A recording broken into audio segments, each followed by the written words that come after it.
I don't know what that means. It's probably lucky. I'm gonna say it's lucky. Anyway, Carlos Mendez.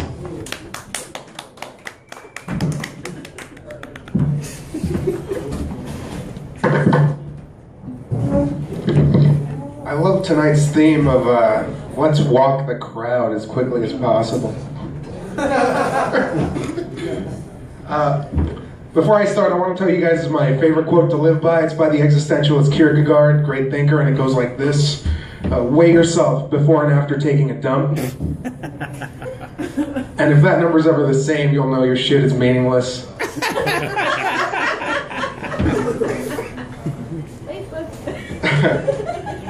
So I went to a coffee shop at La Jolla, and they were playing some gangster rap with the bullets and hose and stuff. Good old La Jolla, taking in black culture the only way they know how, behind the safety of speaker systems and gentrification. Don't use big words in Chula Vista. Okay. Got it. Mental note. Cops are in the news a lot lately with the violence. I don't know if you guys heard, but the police brutally beat down an adorable little black girl in Ferguson for, quote, stealing people's hearts. Nope, that ain't go. No big words, no news. Let's dick and pussy jokes. That's Chula Vista. Dick and pussy jokes. Yeah.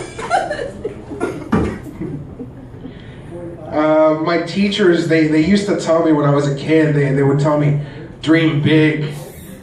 Now look at me, you fucking bastards. It's a fat joke. You're gonna have to hold your fucking hand throughout this entire set, god damn it.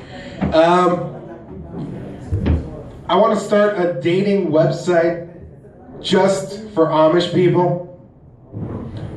And I want to call it rumspringallupinthat.ass.com. Just a few people that know what that means. Thank you, I wasn't expecting that here. Fucking Mexican population, but thank God there's some white folks in the crowd. No, you should call it cobwebs. Yeah, thanks. Cobwebs. Cobwebs, thank you. That works, yeah. Sure, why not? I'm a selfish lover. I don't share my porn with anyone. Maybe I want to come. Neither does she. Thank God there's ladies in the audience so they can understand what I'm talking about next. So, ladies love going to gay clubs. Why? Because it's safe, you know? They can go to the gay club and nobody's gonna hit on them. Those guys, they don't want those bits. Oh, that's nasty to them. So they can go and they can shake what their mama gave them. And I can see where they're heading with that because I was like, you know what? I should do something like that too. And I do. I do this thing where I go to any club because that way I know nobody's gonna hit on me anyways. That's what I like to do. But I did take the original idea and I went to a gay club as well. And I gotta tell you, those compliments are very nice. I am single. I gotta do whatever I can to increase my odds with the ladies. I'm not the best looking guy. So a small little change. I thought you were clapping about that. I was like, what a dick. No, he's clapping about the sports, you know. Hit the ball, throw the ball, catch the ball, run. Yeah. $100,000 a year. So yeah, I am single and I got to do whatever I can to increase my odds with the ladies. One small thing I'm doing, it's I wear dress socks now instead of normal socks. It's small, but whatever. I'm rocking the fancy green tonight, and I do it in order to give women a false sense of security, where they're going to be like, oh, he's probably gay, so if I talk to him, nothing's really going to come out of it, and that's where I'm like, wrong bitch. Now you have to use Plan B tomorrow. Because fuck condoms, right? We have penicillin for a reason. Right, clinic ladies? Right? Call back. We will be calling you. I'm keeping you employed.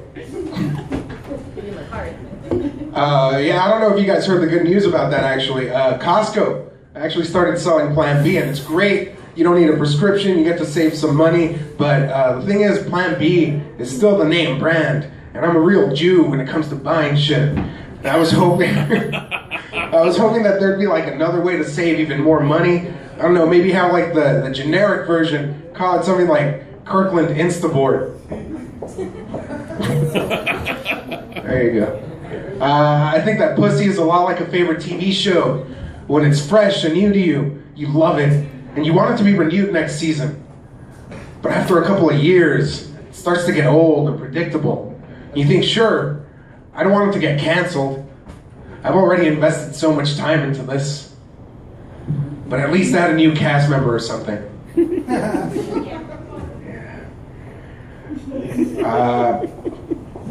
I know that gay marriage is a really divisive issue in this country. But what if you're not sure if you believe in gay marriage or not? Does that make you a fagnostic? You're right. Don't laugh at that one. That joke's too controversial. I don't want to press that many buttons. So instead, I'm just going to compare black people and Mexicans. I think it's really funny the way that black people are always like, run, run, it's the police. And Mexicans are always like, corre, corre, es la policía. So different, you guys. Just different cultures. Or the way that black people always get big blocks of government cheese. Mexicans always get big blocks of government cheese with a fucking jalapeno on top. By the way, I think it's completely unfair that minorities get advantages with things like affirmative action, while white people have to scrape by with things like inheritance, health insurance. God, I hate white people. And by white people, I mean Jews and Asians. Is it racist that I don't trust Mexicans to valet park my car? Or is it racist? Yes? The white person says yes to the Mexican. Thank you. Thank you. You're gonna say no. I have learned the rules. No Mexican, you can't say shit like that. So is it racist if I don't trust Mexicans to valet park my car? Yes. Or is it racist that as a Mexican, I'm too broke and lazy to afford valet parking or a car? I don't know who remembers this old TV show, board game, it was everywhere back in the day. Where in the world is Carmen Sandiego? No one. What happened to all the 80s kids, man? Fuck you guys. But there you go, back then. Yeah, I love that game. It was my favorite game. I played it throughout my entire childhood. But like I said, I am Mexican, so I had to play the knockout version. It was called Where in San Diego is Carmen?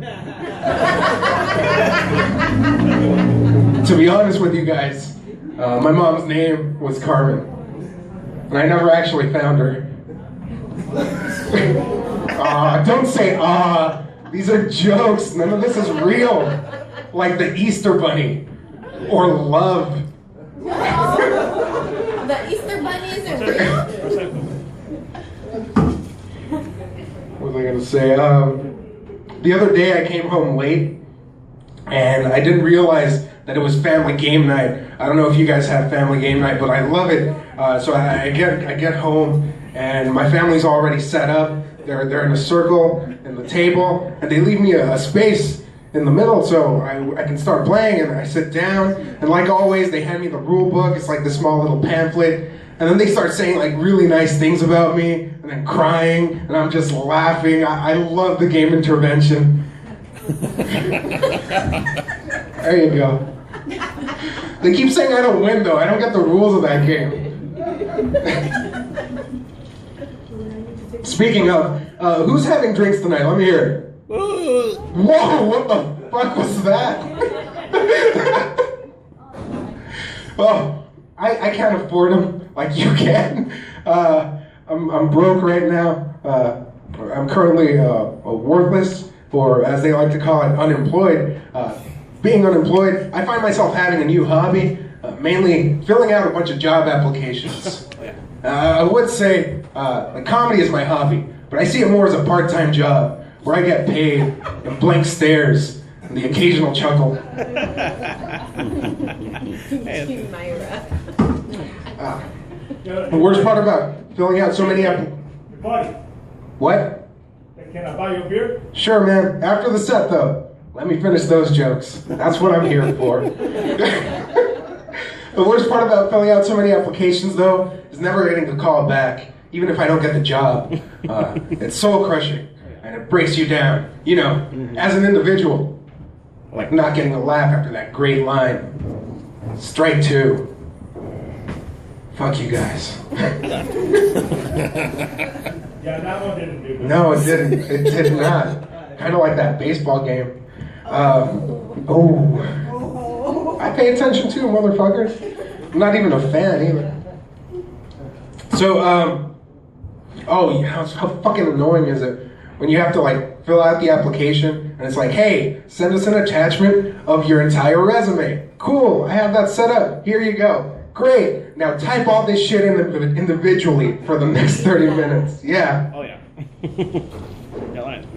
I don't know why they don't want me though. Maybe I should stop filling out my applications with my I'm lazy at hotmail.com email address. The thing is though, right now I'm cool, calm, and collected for you guys. But at home, I'll find myself screaming at no one in particular, just angry like I gave you my goddamn social security number and you won't even give me a goddamn fuck you call? Like, hey, we don't want you here. So that I'm not at home just hoping for anything, which really, I'm old enough now to not do stupid shit, you know, like hope. So that never works. Worst example of this, I turned in an application for a library assistant's position a half an hour before the cutoff time, and I tell them I just found out about this. She said, don't worry about it. It's been up for a month. You're the only one that's applied. With half an hour to go, I don't think anyone else is going to make it in time, so I'm pretty sure you got the job. And I go home just happy, like, yes! And then I jerk off, because I can finally afford the fucking lotion. And I wait. And a week goes by. Do you know what they did? They canceled the position. That's right. Instead of giving it to the one person that could have helped, wanted the job, and had the qualifications, mainly, can you alphabetize? Are you literate? They just didn't. And it sucked. It was like losing an election. Only I was running unopposed. I was just at home, depressed. To be honest with you guys, I still don't know what to say about it, even now on stage in front of all of you. Other than, I guess, that shitty feeling you guys have because I gave this joke such an anticlimactic ending. It's just a fraction of what I felt when they didn't give me that fucking job. Silence. Just like that phone after those calls. I'm gonna leave you guys with this. Usually it's just a bunch of guys in here. So I do want to say a joke for the ladies in the audience. Ladies, let me hear it. Fuck you too. So I was walking around the other day and somebody stopped me in the street and they asked me, hey Carlos, is it true that you're willing to eat a girl's ass out during sex? And I told them, well, look at me. Clearly I'm willing to eat anything. So why not eat a girl's ass out during sex? Cochino. And they said, are you serious? And I said, no. Not mayonnaise. That shit's disgusting. Thank you very much. My name is Carlos Mendez.